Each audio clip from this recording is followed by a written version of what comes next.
a cigarette then. Give me a cigarette. Salut la compagnie, c'est Lilian Lloyd et bienvenue sur ce Lloydcast épisode 7. Aujourd'hui, dans la catégorie des remarquables, mon invité est une chercheuse dans le son. Elle est multi-instrumentiste, elle est chanteuse, elle est obstinée, travailleuse et utilise sa voix pour la saupoudrer sur des musiques fleurant bon, une pop synthé acidulée mais non dénuée de sens. Elle va nous raconter son parcours et j'ai hâte. Mélodie Rue, bonjour. Bonjour Lilian. Comment vas-tu ? Bah ça va bien, très bien, comme après un accouchement, à la fois heureuse et épuisée. Comme tous mes invités, tu as 27 ans. Tu es comédienne, je crois, entre autres de doublage. Tu as été ? Je suis toujours. Ouais. Tu l'es toujours. Je crois que tu as commencé il y a une dizaine d'années, un peu plus que ça, non ? Ouais, exactement. J'ai eu la chance de tomber dedans sans trop chercher à y être, mais c'est un vrai jeu pour moi, c'est un vrai plaisir de faire ça aussi. On se connaît peu, mais on se connaît via des amis que je salue au passage, que sont Caroline et Sigolène que j'aurai très prochainement ici aussi. Mm-hmm. Et aujourd'hui, tu es chanteuse. Tu as longtemps été en solo, je crois. Alors, je me souviens plus du nom de ton solo. Alors, mon premier solo s'appelait Mo. Ce sont mes initiales. Et voilà, j'ai expérimenté tout ce qui était toujours musique électronique en français à l'époque. Et voilà, ça a été une très belle expérience pour moi pendant plusieurs années. Et puis... Tu as commencé l'aventure depuis 2015, je crois. Exactement, ouais. Avec Jacques de Candé et Pierre Le Bourgeois, t'as vu, j'ai potassé. Tout à fait, t'as été voir qui on était, bah oui. Exactement, et donc tu as créé Niki. Le premier album, Absence, vient de sortir donc au mois de mars, et n'engrange que des excellentes critiques. Moi je dirais ce que j'en pense honnêtement plus tard, je vais essayer de faire tenir un petit peu de suspense. Et donc là-dedans, tu es auteur, compositeur, chanteuse, tu fais les trois, vous faites tout à trois ?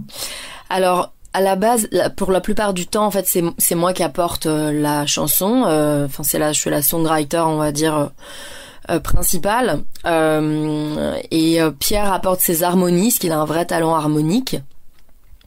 Et Jacques, ses textures, plus électroniques. Et voilà, du coup, on se complète tous les trois, et puis il arrive aussi sur certaines chansons que Pierre compose, parce que c'est aussi un compositeur à part entière, et donc voilà, ça circule entre nous. En tout cas, j'avais vraiment envie de rentrer dans l'aventure d'un groupe, de rentrer dans l'aventure de l'altruisme, quoi, aller dans des endroits où je serais pas forcément allée toute seule.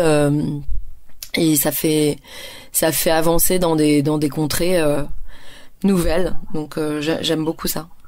Alors avant de parler dans le détail de ton parcours, il y a deux traditions, tu verras la deuxième. Il y a deux traditions dans le Lloydcast. La première, c'est de te demander ce que tu bois. Et comme c'est virtuel, tu peux boire ce que tu veux. Ah, ce que je bois à l'heure actuelle ? Bon, ce que tu veux. En général. Comme tu le sens. Écoute, j'oscille entre le thé Genmaisha au riz soufflé et le bon vin rouge. D'accord. C'est voilà. Quoi ton préféré ? Mon préféré, c'est le vin. Mon préféré, mais j'aime bien le thé aussi. Hein. Je suis vraiment...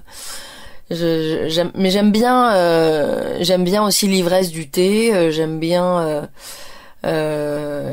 manger, donc forcément le vin vient avec. Pour créer, je suis vraiment plus thé. Ouais. On est d'ailleurs tous plutôt thé pour créer, parce que je pense qu'il y a des ivresses qui n'ont pas besoin forcément d'alcool très fort, mais après c'est plus... Parce que, pardon, je te coupe, mais dans l'épisode 3, j'ai interviewé Michel-André Jouveau, qui est l'auteur, compositeur et leader aussi du groupe Trank, qui est un peu plus métal, forcément qui est même tout simplement métal. Ouais. Il est traité, je me dis, Vous êtes tellement rock'n'roll. Ah putain, mais peut-être que je sais pas, on sait pas, tu sais, peut-être que Jim Morrison buvait du thé aussi pour écrire parfois, pas tout le temps, avec un peu de whisky.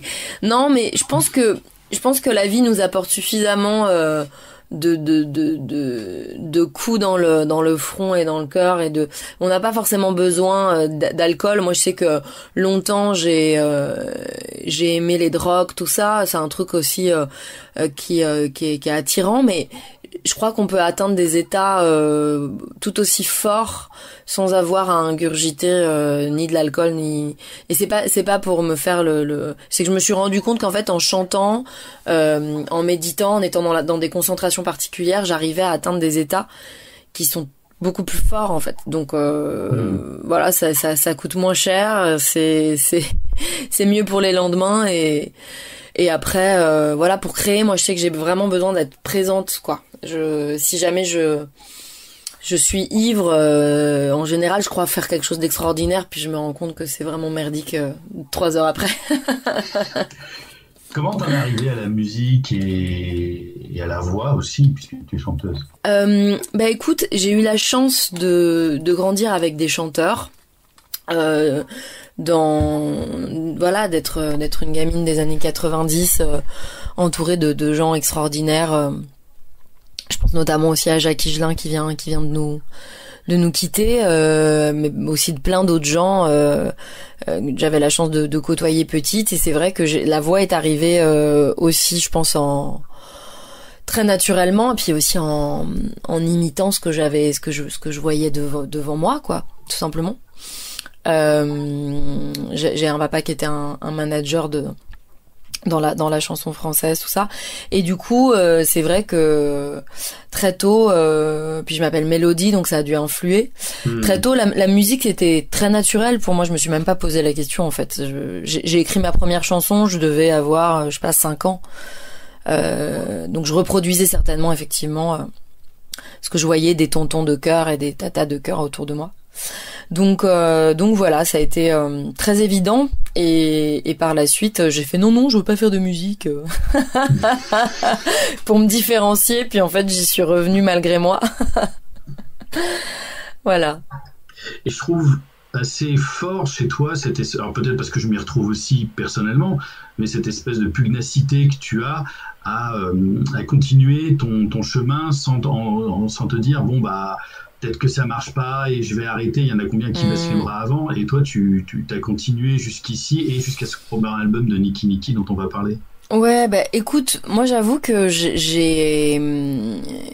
fais pas ça pour comment dire, c'est très sincère en fait. Je me suis jamais dit je vais faire ça pour briller en société, ou pour ça a été toujours quelque chose qui venait de très loin, et j'essaye d'être comme tout le monde, j'imagine, tous ceux qui écrivent, le plus sincère possible.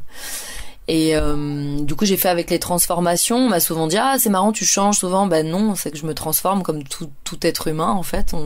On a plusieurs vies dans une seule, et en tout cas c'est quelque chose de très naturel. Je me pose pas trop de questions à ce sujet, mais après c'est surtout tu te poses forcément la question de dans la pugnacité, qui peut être une pugnacité qui est liée aux finances, tout ça, parce que je veux dire créer aussi dans la musique, c'est quelque chose qui coûte cher.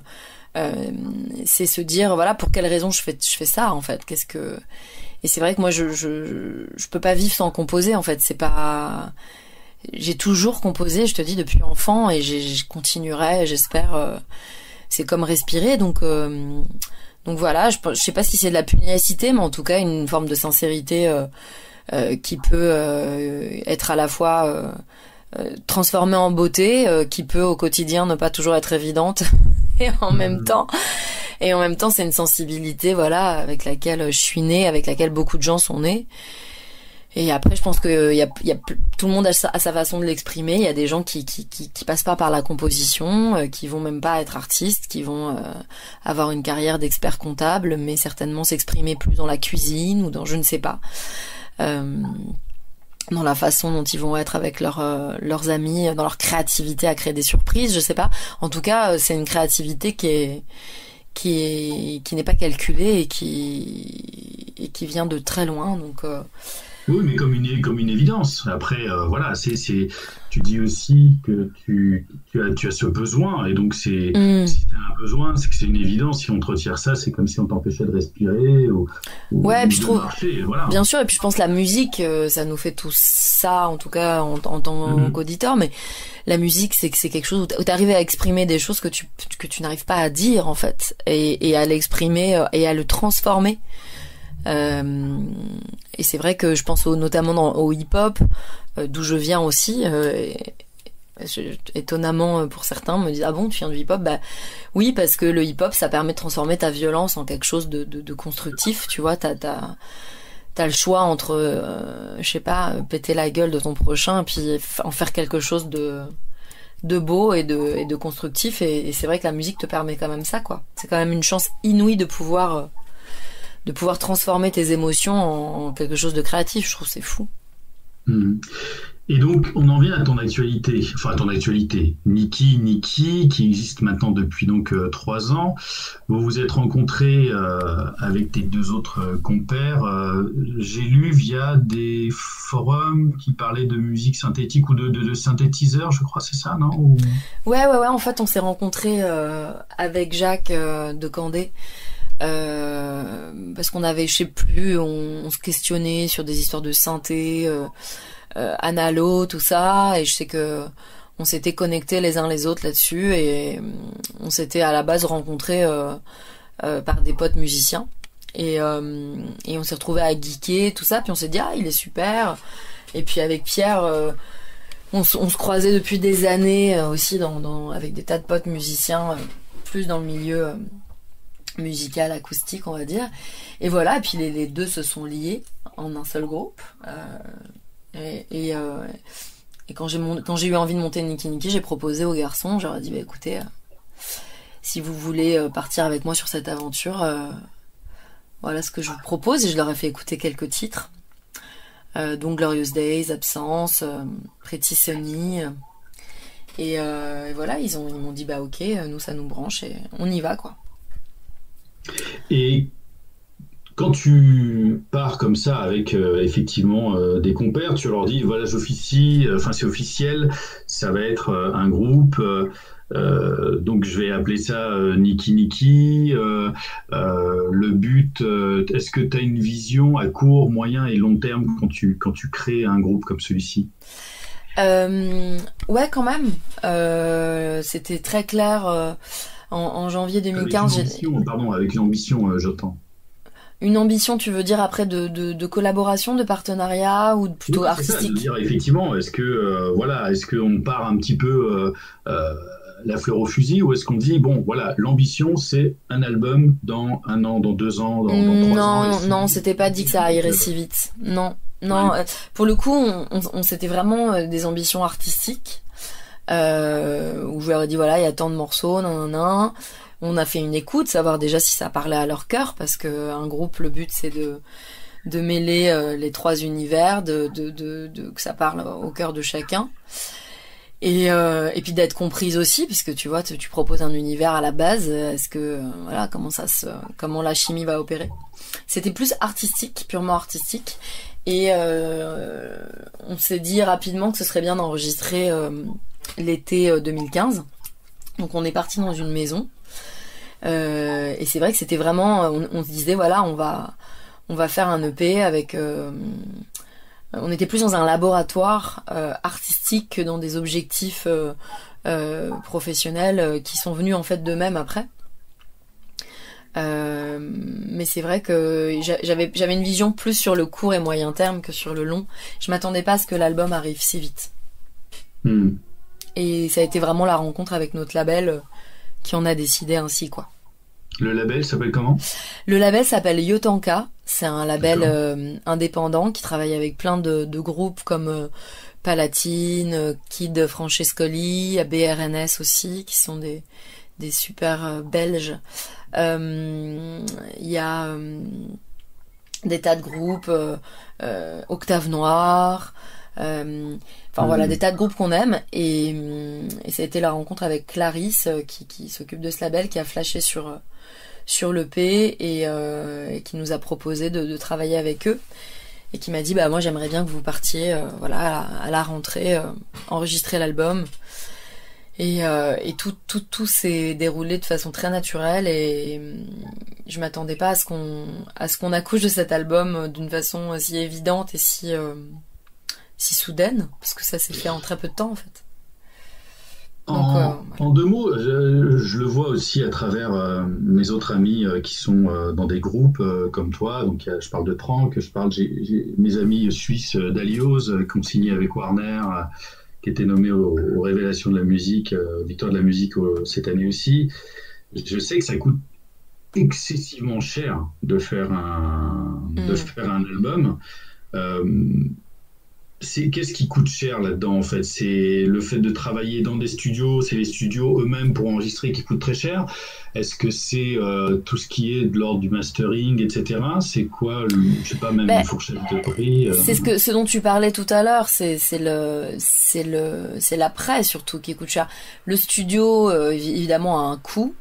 Il y a aussi la réalisation de l'album. Nous on a choisi volontairement de travailler avec un réalisateur qui s'appelle Apollo Noir sur cet album. Le mix, le mastering, enfin il y a tout un processus. Et après il y a aussi tout ce qui est promotionnel qui va coûter quand même aussi, qui fait partie de la vie d'un album, parce qu'un album il faut qu'il existe dans les oreilles des autres. Donc il y a les outils promotionnels du web, de la presse, et il y a aussi tout ce qui est télévision, et aussi tout ce qui est clip, donc outils visuels, cover aussi, on n'a pas parlé de la cover, donc ça implique énormément de corps de métier.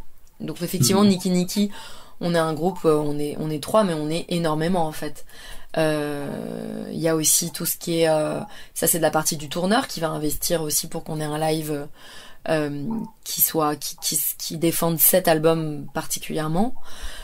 Et puis tout ce qui est investissement aussi de matériel, de nouveaux matériels en fonction de ce que tu as créé dans ton album. Donc ça implique énormément de choses. Et après, dans un prix, nous concernant, j'ai pas idée exactement de combien ça a coûté, mais un album, je dirais que c'est entre 20 et après on peut aller jusqu'à 50 000, 60 000 euros, on peut aller bien plus loin selon les coûts de tes clips, etc. et de la suite, mais et puis t'as tout ce qui est outils aussi promotionnels, encarts publicitaires, enfin voilà, c'est énormément de choses. Et c'est surtout toute une grande équipe qui se bat au quotidien, et c'est aussi énormément de temps, aussi au-delà de l'argent, de temps, de passion, parce que la passion pour le coup elle n'est pas monnayable. Et pour le coup on a énormément de chance nous, parce qu'on a une équipe qui est du tonnerre, et on est entouré d'énormément de gens passionnés et qui se battent pour que le projet existe, et c'est une chance quoi. Donc en fait on est assez nombreux. Pourquoi, alors forcément j'imagine que tout le monde pose la question, mais pourquoi Niki? Alors en fait c'est lié à Niki de Saint-Phal, non forcément pour ce qu'elle fait, mais c'est plus pour le processus de son art. Moi j'avais été très touchée par ses performances au fusil, à un moment donné où on faisait face à une grande violence dans nos vies et privées et de citoyens. Et j'ai trouvé ça magnifique en fait, ces tirs au fusil sur des couleurs, enfin je trouvais ça dingue. Elle tire quand elle avait même pas la vingtaine, et tu la vois qui tire sur des grandes œuvres, et en fait le sang est coloré. Elle tire sur des pigments, et ça a été sa façon à elle de transformer les violences de sa vie en quelque chose de beau, et je trouvais que c'était extrêmement lié à ce qui me traversait à ce moment-là, et du coup je me suis dit tiens, si on appelait notre groupe Niki, je trouvais ça chouette. Puis le nom d'une femme, j'aime bien. Alors moi j'ai écouté cet album Absence, je l'ai réécouté, je l'ai même encore réécouté, voire réécouté, et je l'ai mis même dans mes favoris ces temps-ci, dès que j'ai mon Spotify d'allumé. Je pense à plusieurs choses. je pense à Camp Claude, qui est aussi un autre groupe français, je crois que tu connais aussi. Bah c'est marrant parce que j'aurais pas pensé et ça me fait plaisir parce que c'est une grande amie, Diane. C'est vraiment super, oui, moi ça aussi j'ai vraiment trouvé. Et je trouve qu'il y a un mouvement musical qui s'est créé il y a 7, 8, voire 10 ans, depuis Kavinsky, le côté rétro new wave, new retro wave, ils appellent ça. Et je pense à des groupes anglais comme Alves, Aelos. Il y a un groupe belge aussi qui s'appelle Joy Wellboy, c'est ça. Mm-hmm. Et à ceci près que ce que vous faites avec Niki Niki est plus minimaliste dans le son, avec j'ai l'impression presque une recherche de son qu'on n'aurait pas trop entendu. Et évidemment, clairement, moi je pense à Dépêche Mode parce que c'est tout pour moi, Dépêche Mode dans ma vie avec David Bowie. Et je trouve qu'effectivement Dépêche Mode n'est pas loin. Je pense aux premiers albums de Dépêche Mode, alors pas le tout premier, mais Broken Frame, etc.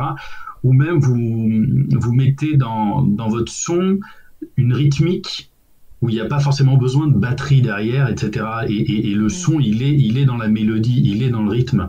Et je trouve que tout ça, tout ce que vous faites est fait avec une très grande élégance. Et j'ai un amour assez particulier, je crois, pour Pink Sorrows. C'est ça? Oui. Et effectivement, le titre, le morceau titre, Absence, que je trouve vraiment magnifique. Et dessus, je trouve que vous avez fait alors je sais pas si on peut appeler ça le mixage, enfin j'imagine, mais je trouve qu'il y a quelque chose qui fonctionne très très bien avec ta voix qui est très jolie, qui est très aérienne, et avec ces sons plus évidemment plus froids, plus synthétiques, enfin il y a une vraie chaleur, je trouve, dans cet album. Écoute, cet album, ouais, je suis heureuse que t'aies ces sensations, parce que nous, ben on a envie de parler au public, hein, c'est quand même la première, enfin, on a envie maintenant qu'ils vous appartiennent, cet album. Donc, on reçoit pas mal de messages d'inconnus et j'aime bien entendre tes sensations. Il a à la fois ce côté très doux. Je pense qu'on a tous d'ailleurs une forme de douceur, et il est né en même temps dans un contexte extrêmement violent. Donc effectivement, je suis contente que tu ressentes tous ces mélanges, puis ces mélanges entre le classicisme et l'électro. Nous, on voulait vraiment travailler sur le beatmaking aussi. On a travaillé en collaboration, comme je te le disais tout à l'heure, avec Rémi Sauzet, aka Apollo Noir, qui a collaboré avec Jacques, Pierre et moi. Et c'est vrai qu'il a vraiment respecté nos univers à chacun. Et à la fois, il a apporté aussi une patte, et en même temps, il était à la fois en action et en recul. Enfin, tout ce qu'on demande à un bon réa, et c'était vraiment un plaisir. Et c'est vrai que nous, même si j'aime beaucoup ce dont tu parlais, Kavinsky, tout ça, c'est vraiment une école très chouette. Nous, c'est vrai qu'on vient de plus de cette école à la fois de Dépêche Mode, de Cure aussi, Bien sûr, des années 80-90, mais on n'a pas voulu recréer ça dans notre album. On avait envie de faire un son très moderne aussi. Jacques et moi, comme je le disais tout à l'heure, nous on vient plus du hip-hop. Pierre, il a plus une culture à la fois classique, en même temps il a travaillé avec des gens comme Daniel Dark, tout ça, des gens qui sont d'une famille aussi où il y a eu aussi de l'électronique, quoi, tu vois. Donc on n'a pas trop réfléchi à faire partie d'une mouvance, c'était juste être sincère avec ce que nous on y met de notre cœur et de nos tripes. Et je suis contente aussi qu'il sonne un peu moderne. Enfin, je veux dire, j'ai l'impression que c'est un film. C'est un film. C'est marrant. Que c'est un film, un album de 2018 aussi, quoi. Tu vois qu'il est. On sent tous les référents. Mais en tout cas, on n'a pas intellectualisé le fait de faire partie d'une mouvance. Et je pense que tu parlais de Camp Claude tout à l'heure, c'est peut-être par hasard, tu vois, parce que c'est une amie qui est très proche. On écoute peut-être aussi des choses en commun. Et en tout cas, l'essentiel, c'est qu'il parle à ton cœur.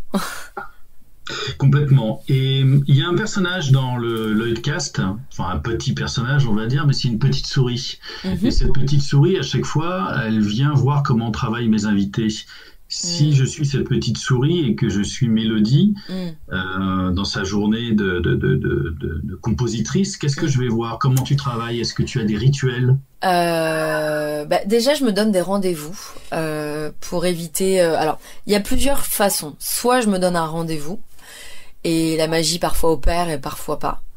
Mais quand elle opère, souvent j'ai une basse qui me vient, donc je prends ma basse acoustique, j'enregistre une basse et puis dessus je vais commencer à mettre, je vais produire sur mon ordinateur au départ, sur Logic précisément, et je vais faire une rythmique, tout ça sur mon ordinateur, et je vais créer une structure, et à partir de cette structure, je vais composer une mélodie.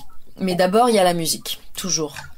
Avec une idée de thème, un monde, souvent un film aussi, je me crée beaucoup d'images, ça part souvent d'images. Et donc tu vas me voir avec ma basse et en mode autiste total. Et j'essaye de me donner des temps. Je vais me dire par exemple, je travaille entre 14 et 16 aujourd'hui. Et bon, parfois je vais dépasser, parfois ça va durer moins longtemps, mais voilà, c'est un rendez-vous avec moi-même. Et puis, et c'est ça que tu vas voir dans un premier temps. Et puis après, tu vas nous voir tous les trois en train d'essayer de chercher, de goupiller, de déconstruire pour arriver à un morceau complet. Donc c'est ce que tu pourrais. Est-ce que je te verrais travailler ta voix? Comment tu travailles ta voix? Est-ce que tu la travailles, par exemple? Écoute, je m'efforce, même si c'est pas très naturel. Comment dire, ça me demande un effort. Pareil, il faut que je me donne des rencarts. Mais oui, je travaille ma voix. J'ai mes petits rituels. Je fais des petits des trucs d'animaux. Et en fait, je travaille aussi parfois en apprenant des chansons que j'aime, tu vois, ça peut être du rythmique, ça peut être des choses plus modernes, mais j'essaye de chanter en tout cas tous les jours. Ouais. Tu joues de combien d'instruments? Alors, je joue, je dirais principalement de la voix quand même. Je suis quand même à la base, mon métier pour moi c'est la voix. Après, je joue de la basse. Je suis capable de me repérer sur un clavier pour composer, bien sûr. Je joue aussi des instruments très bizarres. Oui, c'est ça, j'allais t'en parler. Comme des ténorions, des omnicordes, des trucs un peu plus gadgets. Après, je suis vraiment, pour moi, vocaliste, on dit ça, je sais pas. Musicienne vocale, quoi. Et puis mais j'aime bien jouer, quoi. Voilà, on dit jouer, c'est pas pour rien, donc j'aime bien aussi geeker, goupiller. Après c'est vrai que je laisse c'était le concept aussi de faire un groupe, la place à Pierre de façon harmonique, à Jacques de façon texture. Je leur laisse la place dans un deuxième temps en général pour s'exprimer et pour qu'on arrive à avoir une chimie à trois. Et ça, j'aime bien aussi, parce que ça, c'est un vrai travail de laisser la place. Tu vois, parfois, ça me demande Pour eux, ils pensent que c'est naturel, mais je m'en vais dans une autre pièce et je me dis, ok, laisse-les faire pour après revenir et échanger là-dessus. Et c'est une vraie beauté, ça, je trouve, de laisser la place à la chimie entre plusieurs personnes. Et quelle est tes inspirations, même si tu en as un petit peu parlé? Est-ce qu'elles sont d'ailleurs peut-être pas simplement musicales? Ben, il y a des inspirations d'êtres humains, forcément. Enfin, je m'en suis rendu compte ces derniers jours, en fait. D'êtres humains, je pensais à Jacques Higelin, bien sûr, parce que je l'ai vu comme une espèce d'oiseau comme ça, toujours en train d'improviser, une espèce d'être imprévisible. Qui improvise, qui change d'éléments, qui peut être autant feu que eau en 2 minutes. Donc ça, forcément, ces expériences sont inspirantes. Après, musicalement, je suis très inspirée par des gens comme Fever Ray. Fever Ray que j'aime d'amour. C'était Henri Jamet qui m'avait fait découvrir Fever Ray il y a quelques années. Qui m'avait dit, tu connais pas Fever Ray, ça me rappelle un peu ce que tu fais. Et puis moi j'avais écouté, je m'étais dit waouh, quelle est cette incroyable femme imprévisible aussi, et puis avec j'adore ses paroles, j'adore ses textures de son, j'adore sa voix. Enfin, je l'ai vue en concert à l'Olympia dernièrement, elle est incroyable.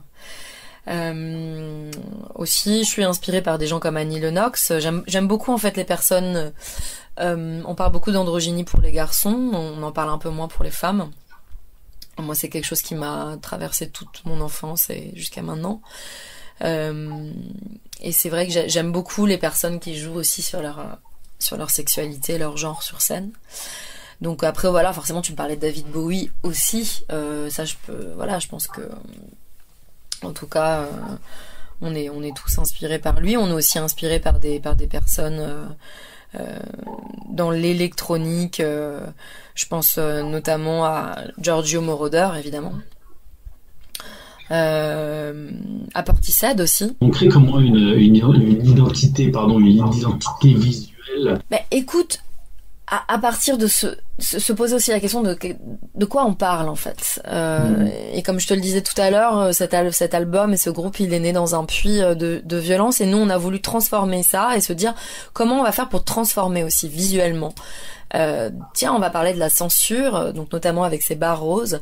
La censure à la base c'est noir, ça cache les corps, tout ça. Comment on va faire pour en rire, pour pouvoir en rire? Et du coup, d'où l'idée des barres de censure rose, parce qu'on trouvait ça très drôle en fait de pouvoir censurer en rose.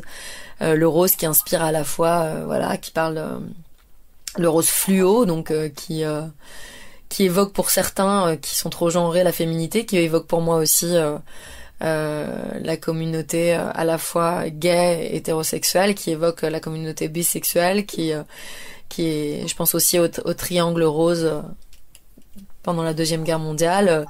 Ça évoque plein de choses, le rose fluo, ces années techno aussi, puis le côté pop quoi aussi, c'est la couleur de la pop, c'est la couleur de la légèreté. Donc avoir un sujet assez grave et puis mettre de la légèreté.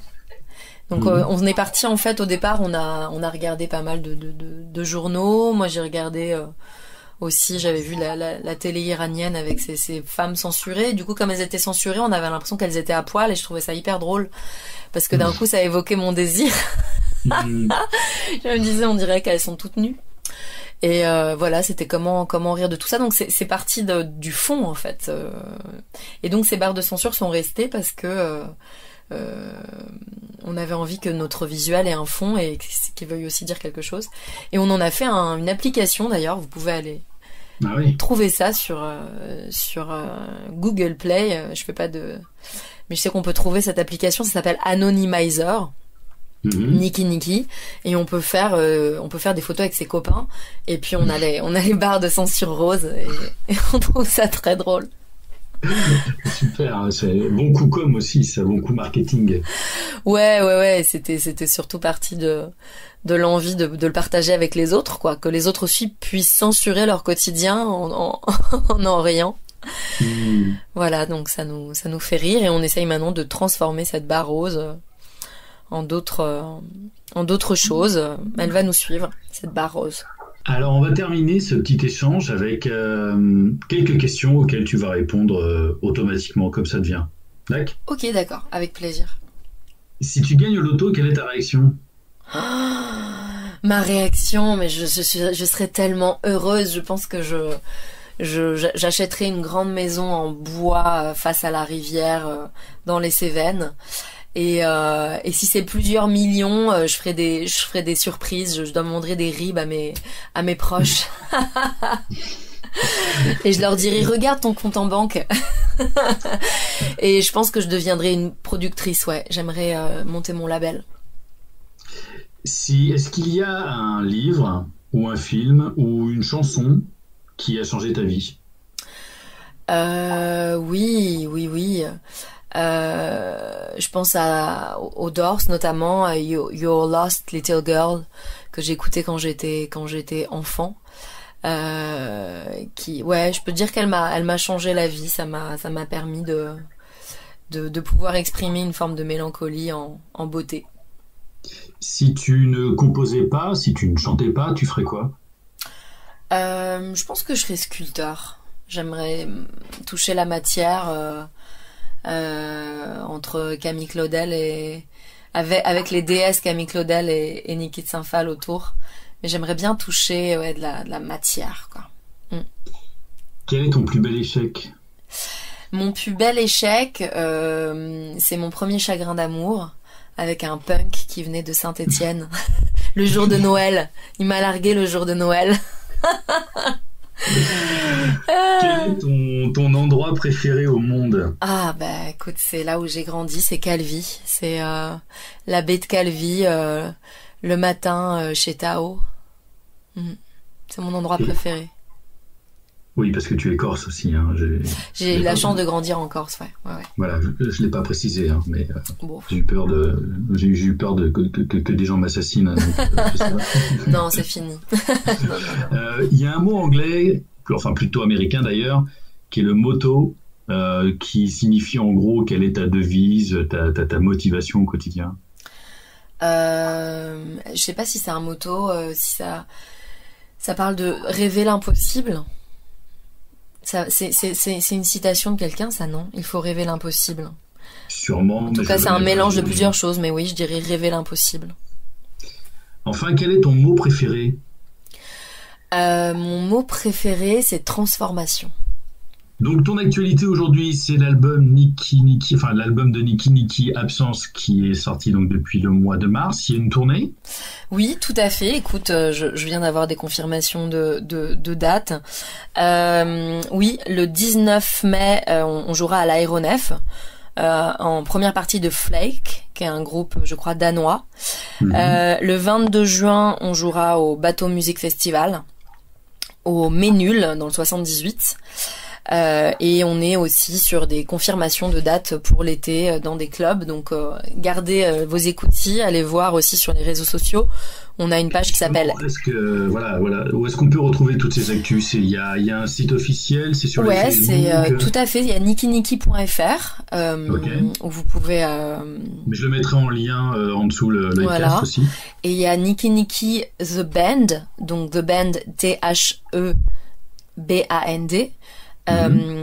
Si vous voulez nous retrouver sur Facebook, donc où vous aurez toutes les dates, et puis on est aussi sur tous les réseaux type Instagram, Niki Niki oui. Donc voilà, vous pouvez nous retrouver sur les internets pour avoir les futures dates, et si vous voulez acheter notre album, il est dans toutes les Fnac de France, et il est aussi sur le site de Yotanka, notre label. Merci à toi Mélodie beaucoup pour ce joli moment. Bah écoute, merci Lilian, ça m'a rappelé les meilleures années des radios pirates. On continue, ouais, je suis un pirate. J'adore, toi aussi t'es un pugnace pirate. Merci en tout cas, ça me touche d'avoir eu cet échange avec toi, c'est chouette. Merci à toi. Et quant à toi, la compagnie, n'hésite pas à commenter cet épisode là où tu l'auras entendu, encore une fois sur iTunes ou autre plateforme ou sur mes réseaux sociaux. On se retrouve jeudi prochain pour un nouvel épisode. D'ici là, porte-toi bien. Salut la compagnie.